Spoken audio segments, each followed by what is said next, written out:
Hi, this is Barbie and welcome to my channel.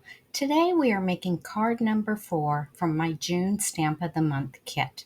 Here is the June Stamp of the Month and the card that we are going to be making. Now, every month you can get a different Stamp of the Month. So here is the card. I think it turned out really cute, and I'm going to be using this flower stamp and the Thanks So Much stamp. Now you can see some beautiful detail in the wheat piece there across the bottom and in the flowers. Beautiful, beautiful detail. I just love this stamp set. It's called Botanical Shadows. Now in the kit you get from me, you're going to get a piece of a retired color called Sunset, 5.5 by 4.25. You're going to get a piece of White Daisy that is 5.25 by 4 and a stencil that is the same size. You will need to supply your own card base. So I'm going to bring in my all-purpose mat here and lay the stencil over that piece of White Daisy and attach it to my all-purpose mat with some washi tape so it doesn't move around on me. Now the colors I'm going to use are Honey Butter, Sundance, Nectarine, Scarlet, and Black. And we're going to start with that Honey Butter ink first. And I couldn't find my Close to My Heart blending brushes, but these other ones work pretty good. You also want to have a little scratch paper because when you first ink up your blending brush, the ink is very intense, and if you just apply it straight to your paper, you may get a rather dark blot. So that's why I like to always tap it off first. You want to come down about 3/4 to an inch with that honey butter, and then we're going to switch to the Sundance. Because these two colors are similar, I'm going to go ahead and use the same brush, and I'm going to overlap that honey butter just a little bit with the Sundance. Now, if you don't have these same colors that I do, please feel free to play with what you have and find something that will coordinate. You can do as much of the inking as you desire to get the intensity that you want. And I'm going to come down a good 2 inches with that Sundance. Next, we're going to go to the Nectarine. And for this one, I do want to have a separate blending brush because I'm going to later go back through the colors again. So I'm going to ink that up a little bit because it's darker. Make sure I tap it off and overlap that Sundance just a little bit and then continue down the oval with that Nectarine. I want to leave about 3/4 of an inch to an inch for the Scarlet. But I'm going to overlap that Sundance just a little bit more. And now we'll go to the Scarlet. Now this is a rather dark color, so it works out that you really should tap off and then start off the edge of your paper, bringing it onto the paper. And I want the bottom, right there at the bottom of the oval, to be a little bit darker. So I'm going to put a little more pressure as I go across the bottom, and I'm going to go over it a little bit more.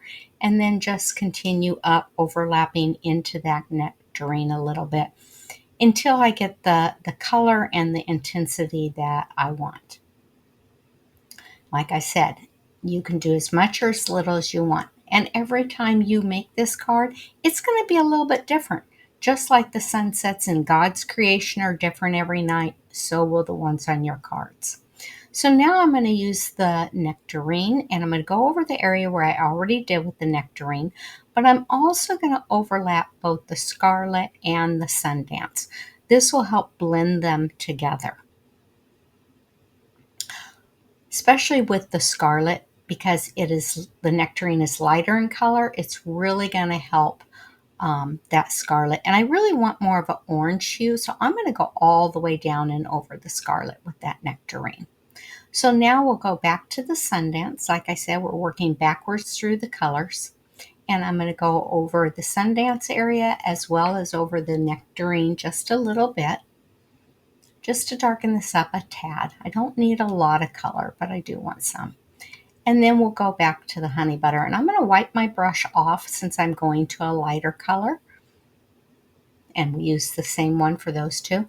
And I'm going to go over the area that had the honey butter and blending it down into the Sundance. But I'm also going to take this color, because it is the lightest color, and go over the whole thing top to bottom just to help blend all the colors. Now, if yours appears to be a little blotchy, don't worry about it. By the time it sets a little while, you'll see it has blended out beautifully. Doesn't this look gorgeous? So let's go ahead and move the all-purpose mat out of the way so that we can stamp our flower and our saying. And for this, I'm going to use black. And so I'm going to twist, twist, tap, tap to make sure I get that stamp really inked up. But I'm also going to bring in that foam backing that comes with the stamp set to make sure I've got a good surface to stamp it on. And I'm going to push straight down, make sure I don't rock it, hold it there in place for a few seconds because I want that ink to totally absorb into the paper so I get a nice dark image. And then with the saying, it is a fine line stamp, so you want to be careful not to apply too much pressure because you don't want it to get the stamp kind of smushed and make your lines wider. So I think this turned out really pretty, and now we're ready to go on to the ribbon. Now you'll find you have sheer ribbon in yours, but I couldn't find the rest of mine, so I'm using a grosgrain, and I have angle cut the end of my ribbon. And I'm going to use this 1/8 inch hole punch and go straight up from the corner to make a hole on the sunset area. And then I'll scoot over about 1/4 inch or so and make another hole. This will be what I will feed the ribbon down through rather than gluing it on the front. So I'm going to feed it down from top to bottom and then back up from the back side. And having that angle cut with the point makes it much easier to pull the ribbon through. And then you want to make sure that as you pull it tight that it's laying nice and flat on the back side. Now to get a nice straight bow, you're going to want to take your right side and go over the left side and then go up and under and through that hole.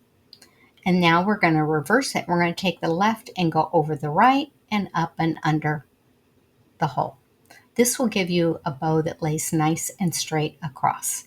And then I'm going to angle cut both ends of my ribbon. I just love this stamp set. I have had so much fun making these cards for the Stamp of the Month kit. Now I just need to layer it on my sunset cardstock. So as I've mentioned in previous videos, anybody who purchases or gets for free the Stamp of the Month will get a Stamp of the Month kit from me. So every month you're going to get 3 to 5 cards designed especially for the Stamp of the Month. Remember, every month the stamp is a different one, and so it's a surprise until the first. Now you can get your Stamp of the Month 3 ways. You can pay $19.95 outright for it, or with a $50 qualifying order, you can get it for $5. But what is even better is if you're one of my VIPs, you will get it for completely no cost. I've put my little hallmark on the back of the card. I think it's turned out really cute. I hope you enjoy making it. I want to show you just a close-up of the card one more time. And then all 4 cards in the Stamp of the Month kit that you will get from me if you purchase this on my website. Here's some different ways that you can keep up with what I'm doing. If you like this video, do me a favor, like and subscribe to my channel, and have a blessed day.